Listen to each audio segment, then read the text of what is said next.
الحمد للہ والصلاۃ والسلام علی رسول اللہ وبعد۔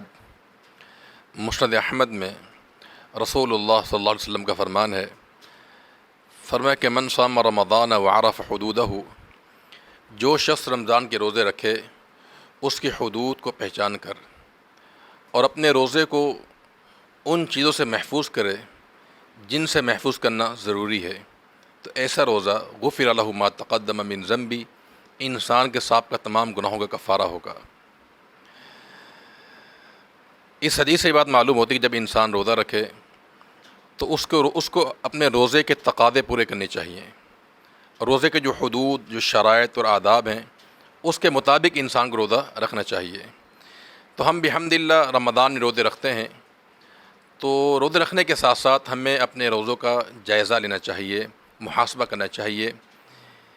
کہیں ایسا نہ ہو کہ ہم روزے رکھ رہے ہوں لیکن روزے کے تقاضے پورے نہ کر رہے ہوں، تو لہذا ہمیں اپنے روزوں کا جائزہ لینا چاہیے۔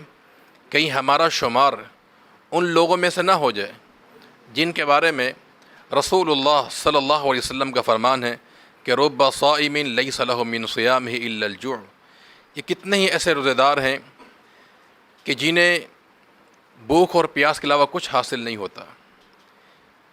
رب قائم لیس لہ من قیامہ الا السحر، کتنے ہی ایسے ہیں قیام کرنے والے جنہیں شب بیداری کے علاوہ کچھ حاصل نہیں ہوتا ہے۔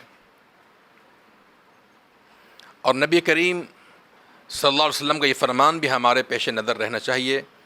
فرمایا کہ من لم یدع قول الزور والعمل به فلیس للہ حاجۃ ان یدع طعامہ وشرابہ، فرمایا جس نے جھوٹ نہ چھوڑا اور جھوٹ پر عمل کرنا نہ چھوڑا تو اللہ تعالیٰ کو ایسے شخص کے بھوکے اور پیاسے رہنے کی کوئی ضرورت نہیں ہے۔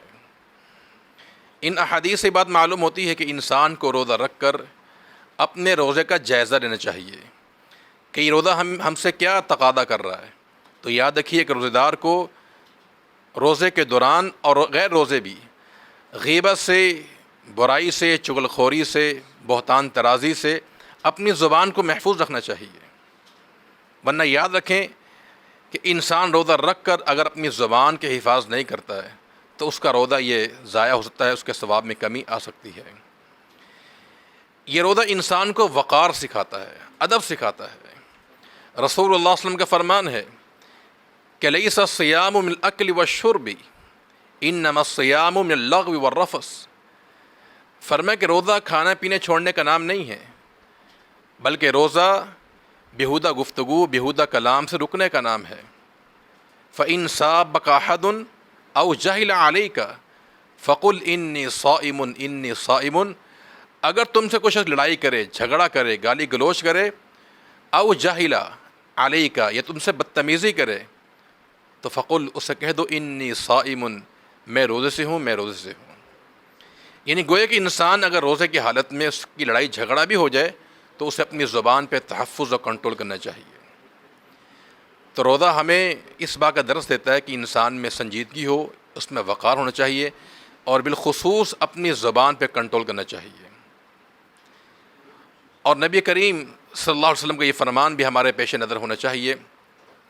فرمایا راغم انف رجل، اس انسان کا ناک خاک آلودہ ہو جائے، داخل علیہ رمضان، جس کی زندگی میں رمضان آ گیا اور ویسے ہی چلا گیا، قبل ان یغفر لہ، بخشش سے پہلے یہ رمضان کو پا کر بھی اپنے گناہوں کی معافی نہ کروا سکا، بخشش نہ کروا سکا، تو ایسا انسان کا ناک خاک آلود ہو جائے، ایسا انسان تباہ و برباد ہو جائے۔ تو لہذا ہم نے محاسبہ کرنا ہے، غور کرنا ہے کہ ہم روزے کے تقاضے پورے کر رہے ہیں یا نہیں کر رہے ہیں۔ روزے کا جو مقصد تھا تقوی، پرہیزگاری، وہ ہمیں حاصل ہوا یا نہیں ہوا۔ تقوی کے جو رمضان کے جو فضائل ہیں، برکات ہیں، آیا ہم اس کو سمیٹ رہے ہیں یا نہیں سمیٹ رہے ہیں۔ تو اس لیے ہم احباب سے یہ ان کو نصیحت کریں گے کہ رمضان کے مہینے بالخصوص، اس کے علاوہ بھی انسان کو اپنی زبان پر کنٹرول کرنا چاہیے، غیبت سے، چغل خوری سے اور بہتان طرازی سے، جھوٹ بولنے سے اجتناب کرنا چاہیے۔